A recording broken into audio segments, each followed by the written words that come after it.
From NPR News, this is All Things Considered. I'm Michelle Norris. And I'm Melissa Block. He is an outspoken atheist, a gleeful provocateur, a writer who has skewered everyone from Bill Clinton to Henry Kissinger to Mother Teresa. Christopher Hitchens, one-time lion of the intellectual left, a war correspondent known for his sharp wit and legendary for a well-traveled life of boozing and carousing.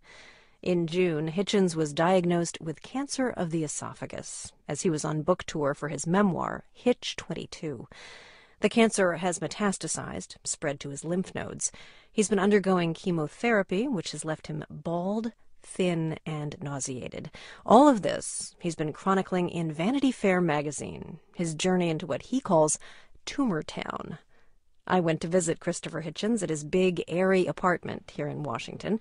It's filled with books, as you'd expect. A copy of Dr. Sherwin Nuland's book, How We Die, was open on a coffee table. Hitchens talks about his illness with a sharp sense of limited time, also with candor and humor. When I meet people who say, which they do all the time, I must just tell you, my great-aunt had cancer of the elbow, and the doctors gave her 10 seconds to live, but the last I heard she was climbing Mount Everest and so forth. I switch off quite early, because I said, if this story isn't about someone with metastasized esophageal cancer, I'm not that interested. If you can tell me something about that, I'm passionately interested, but all the cheer-up stories you get told have, I'm afraid, made me an esophageal cancer snob. On the afternoon I visited, Hitchens told me he was not having a terribly good day. Today isn't a particularly good day, no. Chemotherapy isn't good for you. So when you feel bad, as I am feeling now, you think, well, that's a good thing because it is supposed to be poison. And if it's making the tumor feel this queasy, then I'm okay with it. What is a good day as compared with a bad day? Well, a good day is one where I can not just read a book, but write a review of it. And maybe later today I'll be able to do that. I get, for some reason, stronger when the sun starts to go down. Dusk is a good time for me. I'm crepuscular. And what are doctors telling you right now? Well, that there's a good chance of buying some time, getting a stay, a remission. No doctor will say that they think they can totally destroy the tumour, but I don't blame them. I'm sure if I was a physician, I wouldn't do that, even if I thought I could. And I prefer to lowball it myself, because then the only surprise I can get is a reasonably pleasant one. Mm-hmm. But I can just tell you that if you take the absolute aggregate of people who've got what I've got, only 5% of us live for 5 years.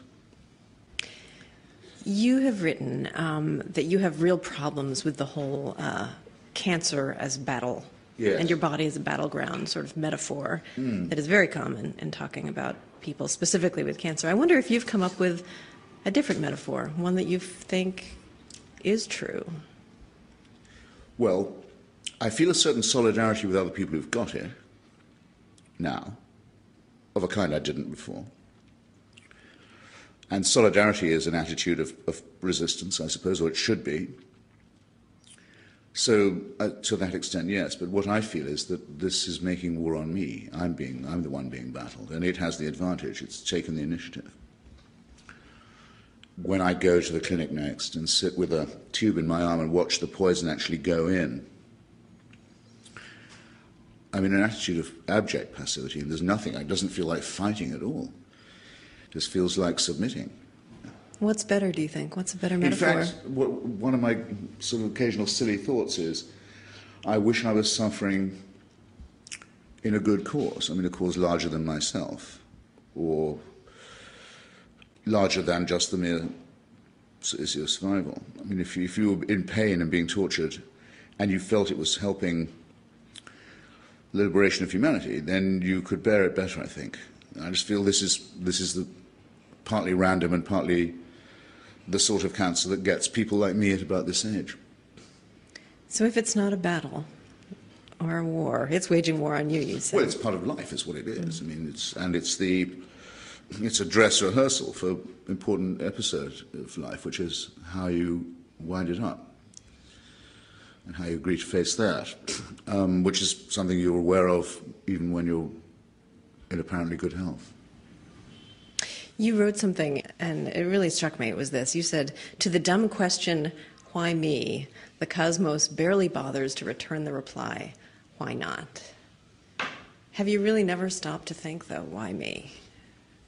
It seems a very human reaction. Well, the dumb question was bound to occur. You can't not have it occur to you, but not for very long. It isn't a pointful question. I mean, I was decided on that for a long time before, and I would be very unlikely to change my mind. I mean, I'm here as the product of process of evolution, which doesn't make very many exceptions, and which rates life relatively cheaply. I mean, most human beings who've ever been born would have been dead long before they reached my age.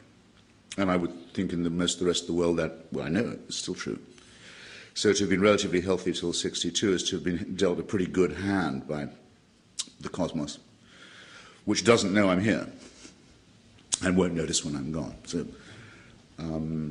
that seemed the only properly stoic attitude to take. There has been a whole movement of prayer around you, around Christopher Hitchens, the atheist. Yes. There was an Everybody Pray for Hitchens Day. What do you make of that? Well, there are three reasons why people would do it, apart from affection for me, which of course I shouldn't be churlish about, of which there's been quite a lot from readers I've never met, which has meant a great deal to me, made me feel I haven't wasted the years I have had.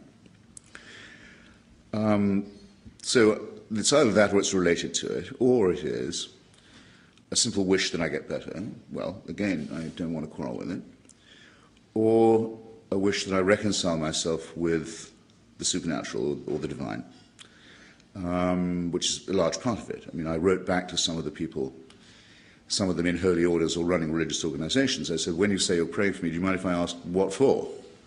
And a number of them said, quite honestly, not really for your recovery, but that you see the error of your ways. That you find God. Yeah. Now, I find that not as easy to be graceful about, because though it's put in a nice way, it's part of a phenomenon that I've always thought of as very disgusting, which is the belief of the religious that, which they keep expressing and have done for centuries, that surely now you're dying, your fears will overcome your reason. I hope I don't have to underline what's horrible about that. There's an element of blackmail to it. And an element also of tremendous insecurity, I think, on their part. I mean, they don't seem to feel they'd win the argument so easily with someone who was mentally and physically strong. By the way, I think they're right. Christopher Hitchens told me as he thinks about the rest of his life, he thinks about the books he'd still like to write, time with his 3 children, and how he should spend it. And, typically, Hitchens thinks of the obituaries he'd like to write. Robert Mugabe, Joseph Ratzinger, Henry Kissinger. It does gash me to think that people like that would outlive me, I have to say. It really does. And he mentions other things he'd like to live to see. The end of the Kim Jong-il regime in North Korea, Osama bin Laden on trial, the World Trade Center rebuilt. Christopher Hitchens measuring his own time against the world.